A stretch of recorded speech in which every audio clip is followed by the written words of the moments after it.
Welcome to the Baseball Insiders. I am Adam Weinrib, joined as always by FanSided's MLB Insider Robert Murray. Second week of the regular season, April 11th, Thursday, April 11th show. The Baseball Insiders couldn't possibly have anything to talk about. No trade rumors. I mean, we're already past the first week of the season, so overreactions. We did that. It's probably going to be a light show. Every pitcher's elbow is injured. The Shohei Ohtani interpreter texts are out, and they're insane. Wow. Jordan Montgomery has fired Scott Boras after his 1-year deal, and he'll be re-entering free agency next year. It would seem quite likely under different representation that just so happens to represent Tyler Glasnow and Yoshinobu Yamamoto. We'll dive deep on all this stuff. Different episode than I think I anticipated we would be doing, Robert Murray. And I think, in my opinion, a little more interesting than last time when it was like, could the Marlins trade Luis Arraez a couple weeks early? And now a lot of stuff going on. How you doing, my man? Dude, I'm good. The Marlins stuff from last week was actually interesting because it's possible. It was, dude. Yeah. How spicy is it this show? Holy Toledo. I mean, obviously, like the elbow injuries, that's a huge concern, but the stuff that's coming out on Ipe today, oh man, like he basically wrote out his confession. Like it's all written out, the documents. He stole $16 million. Also, how nice would it be to have $16 million? Well, not stolen, but like, and not notice it. Like, you know what I mean? Like, yes. Yeah. I mean, that's when you know you're rich. Having money stolen is not good. The Baseball Insiders do not endorse that. I want to make that abundantly clear. No. But wild updates from today. Adam Weinrib, how are you doing, good sir? Are you sick? Yeah, I am a little bit sick. I have a little mini head cold. And you know what? I was really hoping it wasn't going to come through on the stream, but it was the first comment of the whole stream. So bummer for me. But yeah, I'm fine. I'm doing a flu game. I feel good, but I have a little bit of a head cold, yes. And I also got $16 million stolen from me by my interpreter. So kind of a bummer. But ultimately, we persevere. Hey, man, what a rough timing on this. Hey, what's up, baseball fans? DraftKings is offering a fantastic sign-up bonus for new users. That's kind of a bummer. Wish I had planned a better transition there. But hey, new customers can place a $5 first bet on any sport to instantly claim $150 in bonus bets when you sign up with our code Baseball Insider. The best part is you'll receive your rewards even if your first bet loses. Using our code Baseball Insider not only gets you these bonuses, but it also directly supports our podcast. If you have been considering signing up for DraftKings, make sure to use the code Baseball Insider to maximize your first bets. This offer is only available to new customers who are 21 plus and physically present in legal gambling states. Please remember to always gamble responsibly. Check the episode description for the full terms of the offer to see if you qualify. And man, there were some other jokes I wanted to make there that I did not, because they are a real sponsor that has actual opinions and needs, and I just can't be freelancing like that. But you can make them, and you know what they would have been, and I would have said them, and just do it in my voice, but not my sick voice, like my normal, good, strong, healthy American man voice. And also, if you haven't joined the Discord, love to have you. See some Discord folks in the comments early. Again, if you join at the All-Star level, you get priority question asking and answering on these streams. But even if you're not in the Discord nor an All-Star, you can ask those questions in the comments. We will happily circle back to them as the show goes on. And so far, the All-Star questions in the Discord today were crazy. So I don't plan on addressing any of those. Or do I? Do I plan on addressing all of those? I think I just might. Somebody asked what your thoughts and opinions were about Norfolk Tides AAA catcher David Banuelos. So I guess we could start the show there. I mean, what are your thoughts and opinions on Norfolk Tides AAA catcher David Banuelos? Yeah, dude, I'll tell you, that was the offseason signing. Like I can't reveal he almost signed with another team. I can't reveal who that team was, but he almost signed with a different team before he ended up going to Baltimore. But speaking of Baltimore, how loaded is that freaking team? Both in the majors and the minors. Crazy. I mean, when people talk about how good the Norfolk Tides are at AAA, I assume they're mostly talking about David Banuelos. But, I mean, should we just have a little bit of fun with the O's first before getting into all the serious stuff? Yeah, let's have some fun, because I think we need some fun. Yeah, I think we need a little bit of levity, because there's a lot of good going on in Baltimore. Some people question, hey, young team, are they going to be able to repeat this 100-win season? Kyle Bradish is down at the start of the year. They thought they were adding Corbin Burnes to Bradish. Instead, they switch one out for the other. Obviously, some early stumbles, although early stumbles against the Royals, apparently nothing to sweat considering they're beating the ever-loving snot out of the Houston Astros.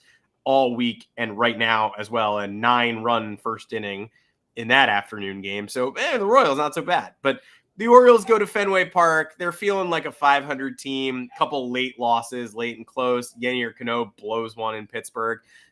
Pretty good antidote to the bad vibes. Go ahead and win the Red Sox home opener and win it 7-1 after the Red Sox celebrate the 2004 World Series champions.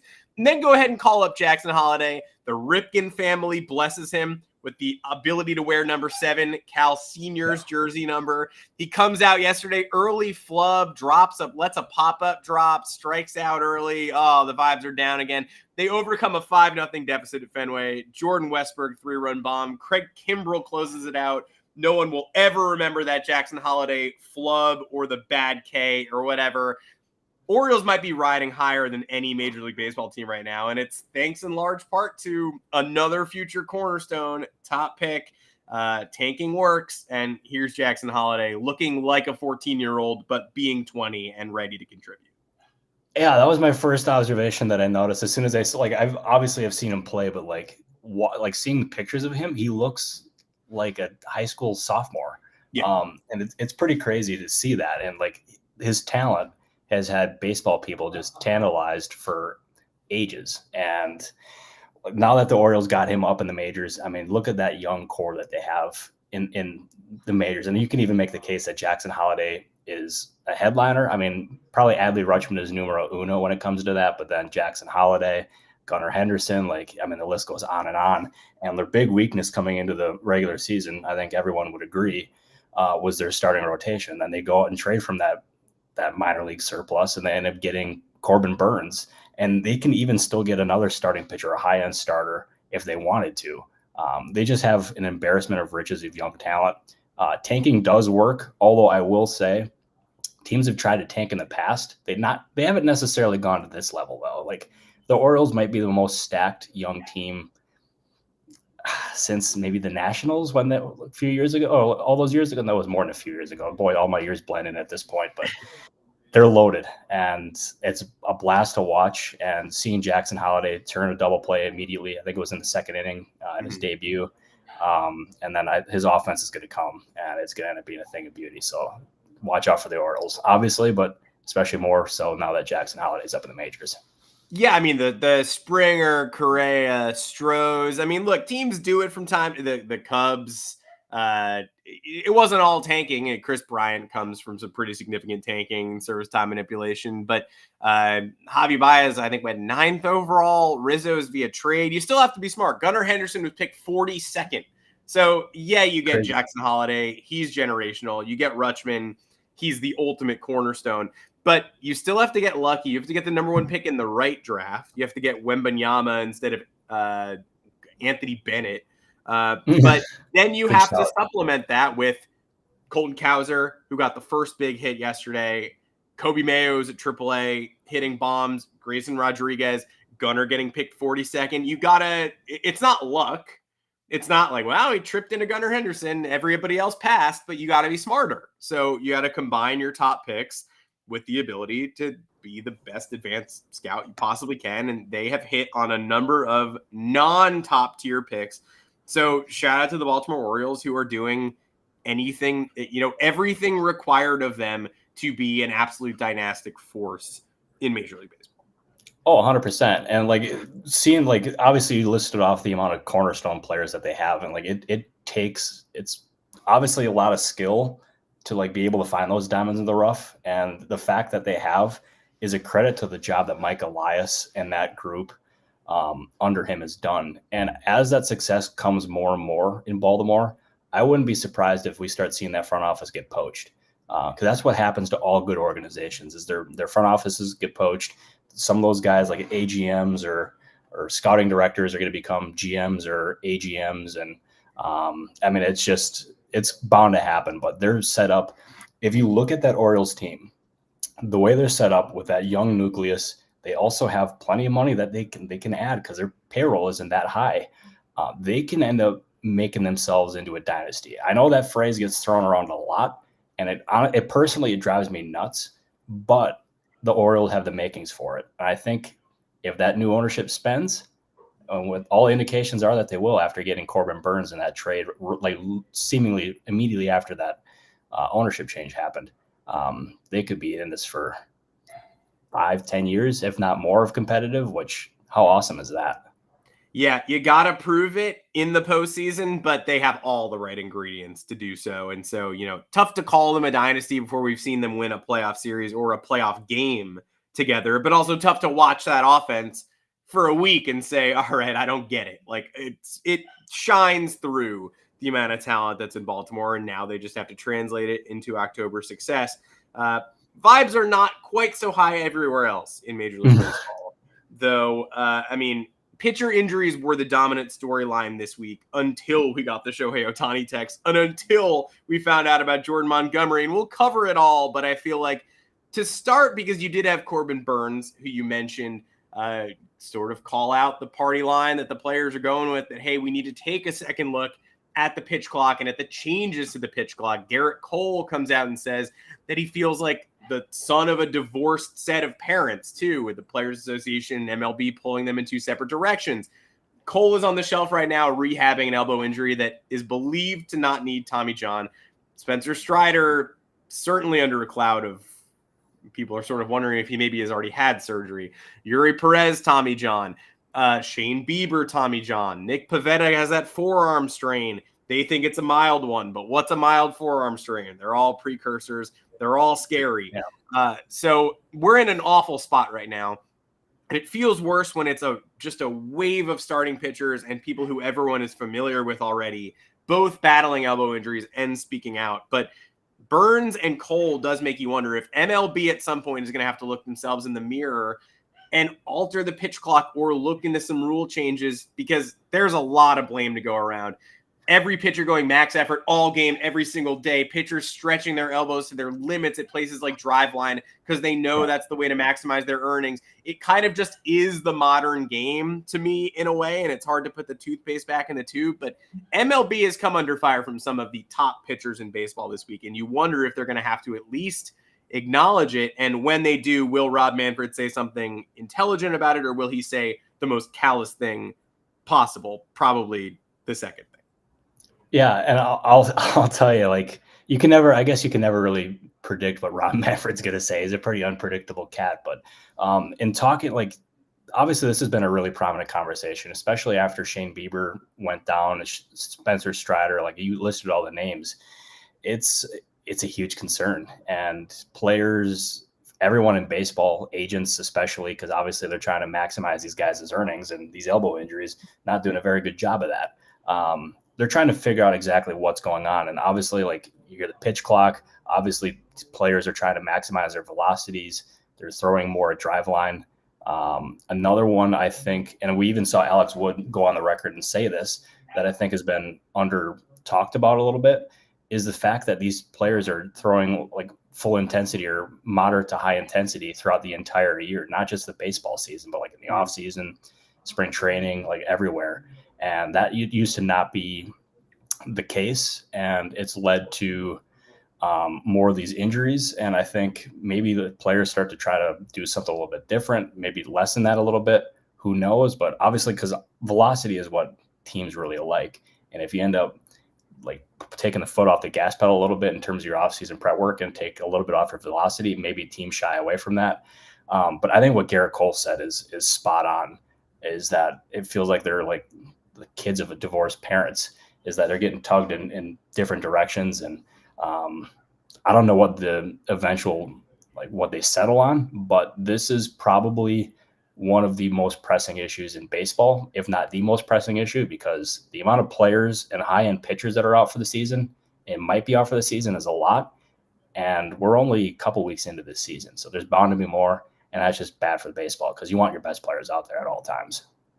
Yeah, and I hate to be the fly in the ointment or whatever, but I don't think there's much about this that makes me think like, wow, that was an awful week of pitcher injuries, but now it's going to get better. Like, I have a hard time believing like, well, we got all those out of the way in April, but most of these rotations are still intact entering October. Like, I think there's more to come, and it's going to make you feel even more depressed. And I don't think there's a one size fits all solution. I don't think baseball is just like, we hear you and the pitch clock is banned. And then all of a sudden elbows stop being injured. It's still extremely dangerous to throw a baseball. And I think if MLB did take drastic action and then some other prominent pitcher got hurt, you're going to hear the same cries for more drastic action, try something else, do it again. It's just kind of going to be an ongoing narrative, it feels like, which is an awful way to watch a baseball season, knowing that all of your pitchers could eventually, like, hey, you're always watching a ticking time bomb in a way, which is why congrats to the Orioles for loading up on offense. When you think about the Orioles, who do you think about? This wave of offensive players, and those guys are a lot safer bets. Oh, absolutely. And like, I'll tell you, like, with all these injuries, it reminds me of like the Mark Pryors, the Steven Strasburgs, like it's major, like, what ifs.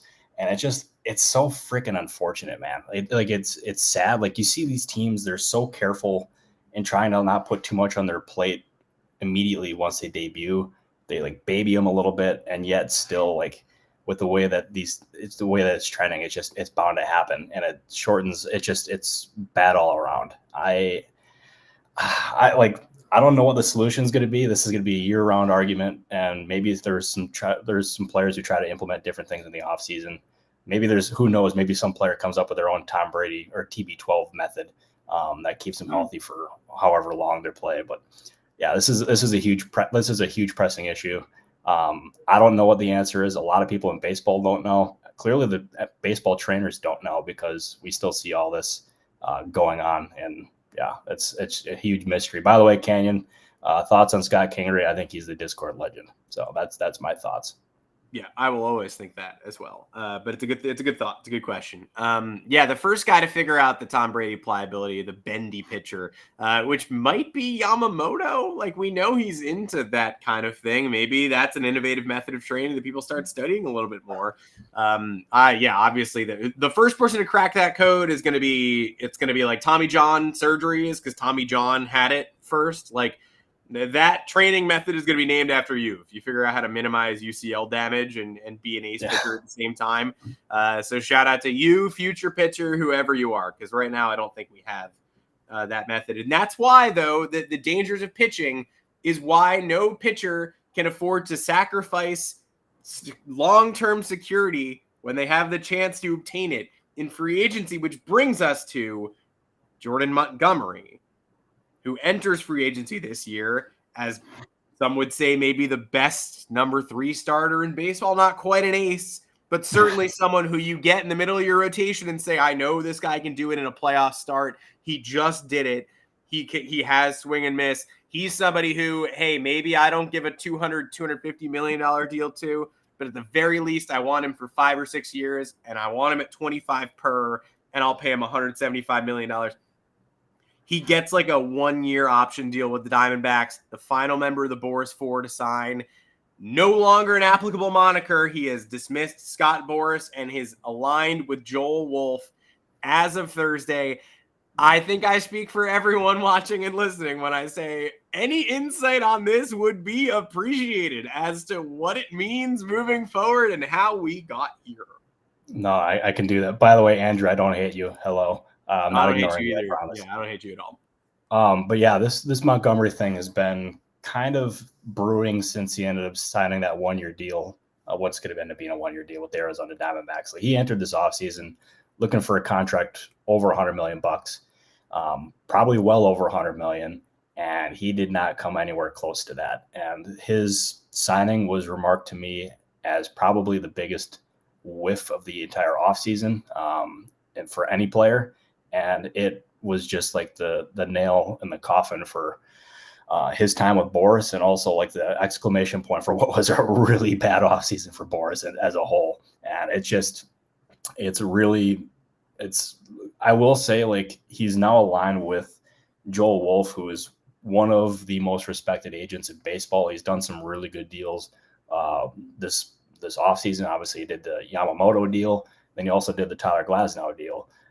So he's obviously got his mark in the National League West. But yeah, it makes you wonder now with Montgomery, who I believe had numerous other agencies after him. if you could end up being one of a few players who end up leaving Boris after this offseason, because it was a failure on all ends. I don't know what his other offers were that he had in hand, but the fact, you have to imagine at some point he had an offer that was better than what he ended up accepting from the Diamondbacks. He ended up holding out for a better deal, and he missed, and it cost him Montgomery. And with the way the rest of the offseason went, I would not rule anything else out with potentially more players leaving. It was rough. That's a very light way of putting it. Yeah, and that's exactly where your brain goes. Like the two parallel paths. Like as soon as you learn this news, you go, anybody else want to follow Jordan Montgomery out the door? Because Juan Soto coming up next offseason. Scott Boras still has the most high-profile clients. There are a lot of names under his control. And then the second one is, hey, the Dodgers don't really deal with Scott Boras. Did they just become a Jordan Montgomery suitor? Oh, the Braves don't really deal with Scott Boras. Did they just become a Jordan Montgomery suitor? Like, your brain has to think that way. It opens up some pathways for Montgomery after the season that maybe weren't available to him last year. Corbin Burnes, another guy, Scott Boras' client looking for a payday. Who knows what the new Orioles ownership is like, but that's another guy that I automatically go to and I go, does he want to seek a new path? I don't know. Yeah, no, it absolutely, because like obviously with what you said about those teams not messing with Boras clients, I mean that's legit. I mean, obviously they've done it in the past. There's been exceptions. Yeah. The Dodgers signed JD Martinez last offseason when he was a Boras guy. But I mean, those teams, especially the Braves, really shy away from him, and it makes you wonder who maybe they can end up being in on the Montgomery sweepstakes this offseason, because Wolf has reputations that are good with all these teams here, especially the Dodgers. But like, it's not just the Dodgers; it's every one of these teams. He's one of the most, as I said, highly respected agents in baseball, and this can only mean, I think it's going to end up being a good thing for him in the long haul. And it also further establishes Wasserman as one of the premier agencies in baseball. They've been on that track for a while, and they've been one of the elite ones, but this is just, they're getting up there with like possibly the number 2 agency in baseball behind Boras at this point. Yeah. Here we go. If you're not already thinking about next offseason, you're too late because we're already doing it here on the Baseball Insiders. Let's see. 23 minutes, 22 seconds into the stream by my calculation. This Shohei Ohtani text came out. And by Shohei Ohtani texts, I mean Ippei's texts about Shohei Ohtani, who now, I think we can trust the federal government on this one, appears to have been a victim of a massive theft. And I don't really think it's fair to bang the drum on any, cover up, conspiracy stuff. I don't think the federal government has fabricated texts where Ippei texts the bookie and says, so I kind of stole money from him. Technically, I believe I am effed, which is what we got today. There's one text where the bookie says, I see Shohei out walking his dog. Should I go ahead and talk to him and figure out why you've been so hard to call? There's another text where Ippei sort of says, LOL, I'm a really bad gambler. I'm terrible at this sport. On November 14th, 2022, Mizuhara messaged Bookmaker One stating, quote, I'm terrible at this sport betting thing, huh? LOL. Any chance you can bump me again? As you know, you don't have to worry about me not paying, double exclamation point. I'm going to go ahead and give that a yikes. This situation, I would say this pivoted on its head a little bit today, because I think a lot of us, or late last night when we learned federal investigation fully centered on Ippei and he was prepared to plead guilty. And then with the information we got today, I would say Shohei Ohtani has some trust issues and he needs to clean up some stuff in his backyard, but not sure Major League Baseball has maybe a monster scandal here as much as we have a situation where one man did an awful lot of bad stuff to another very prominent baseball player. Oh, absolutely. And all the conspiracy theories about this being like some sort of a cover up for Ohtani and whatever, that was always total bullshit. And Ippei was definitely the one who the investigation was centered on. It was not Ohtani, who cooperated fully with investigators. And we got to see it last night with Ippei. He was prepared to plead guilty. And then all this stuff came out today with texts, with documents suggesting how much money he stole from Shohei. It is legitimately crazy. And it's one of the most serious and wild stories that I can recall since covering baseball. And he's going to, if he's guilty, which, I mean, he's prepared to like plead guilty, he's going to end up going away for a long time. And it's sad. He was Shohei's best friend or one of his best friends, and he ended up screwing him out of 16 million like this. Like that's awful. And yeah, it's one of the most unfortunate stories, but the texts today are absolutely just nuts. And he had his confession all written out. So, I mean, he's basically, at this point, he's toast. I do think the Michael K thing that just got brought up in the comments regarding apology time for Michael K. Look, obviously calling out Ohtani yesterday, which Michael K did, saying, why isn't he answering for this stuff? That aged poorly. But it does speak to a larger issue that traditional sports media has with Shohei Ohtani in general, where he's just a really private guy who doesn't speak all that much. And they were waiting for an opportunity for a controversy to emerge so that they could all get their hot takes off about how little he communicates with them, so that they could justify, like, he's not talking about X instead of just saying he's not talking. But you're right, Robert. You're probably not going to get a Michael K apology because Michael K is mad that Shohei Ohtani doesn't respect the media or talk to the media. He's not really mad about the gambling controversy or the cover-up. He's just mad that Ohtani's kind of inaccessible, which I think is sort of a theme that you're going to hear from a lot of people. I think Dylan Hernandez wrote a piece about Ohtani when the gambling stuff first leaked that was like, where is he? He's being treated like someone who's being very protected. Like, I think you're going to read more of that rather than less of it. And I don't think it has a lot to do with this controversy in particular. No, absolutely. And like, it's been a frustration, I think, for a lot of media members for a number of years now, is that he's the most talented player in baseball history, one of, if not the best players in baseball history. And we barely get to talk to him, whether it's just on days that he starts or just a random appearance once in every blue moon. And like, we don't know much about him. Obviously, he prefers to be private, but even just like little stuff that you could ask him, he's not very accessible. And that was part of that was eBay. Part of that was his team or his agency. Other parts of that were the Angels. I don't know how the Dodgers necessarily are about that, because I actually did not go to Dodgers camp this spring because it was just legitimately that packed. And their players were just non-existent in the clubhouse from what I gathered. But I hope he becomes more open to being approached and do more interviews. It seems like he's done a little bit more lately. Maybe, I don't know what to make of that, but it'd be nice if he became more accessible so we could talk to him more, because he is the most fascinating player in sports, in my opinion. And the more we know about him, the better. And it doesn't have to, like, it's just getting to know him on a personal level, because we don't know much, and it would just be nice. Yeah, face of baseball, and I will never call a player a marketing asset because he's a human being, but he's a human being with a lot of very special skills to share. And so the more that he and baseball can work together to help, use him as the face of the game and further his image and further his connection to MLB, the better. I heard MLB was the presenting sponsor on the Bill Simmons podcast this week. Like, that is weird. Like, baseball, the league, should not have to be like, yeah, like, this podcast is presented by the baseball season and also ZipRecruiter. Like, that, it shouldn't be that way. Baseball should sell itself a little bit better than that.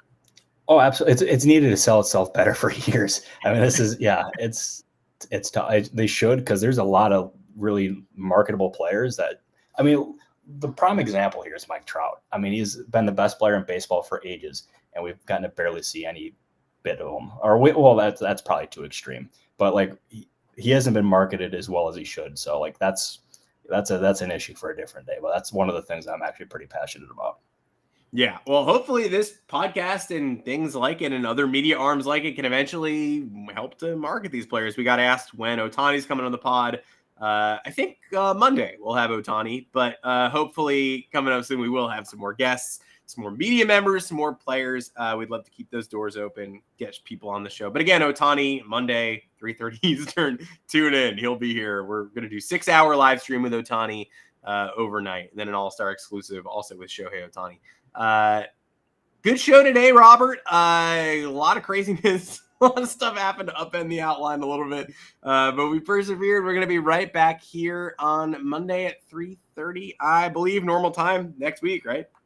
No, absolutely. Let's make it happen. I'm back from my time off. Needed some time to get away, but now I'm back in full swing, and we will dominate, and we will be here on Monday, and hopefully with more to talk about. Hopefully it's just like not as bad, because this Ohtani stuff has kind of been not great, along with the pitching injuries. Andrew, congratulations to your tennis team. Yes. Mr. Adam Weinrib, good show today, my friend. Good show. Yeah, and still some major league free agents. Like Bob Nightingale tweeted a long list of pitching free agents who are still unsigned. Tommy Pham still unsigned.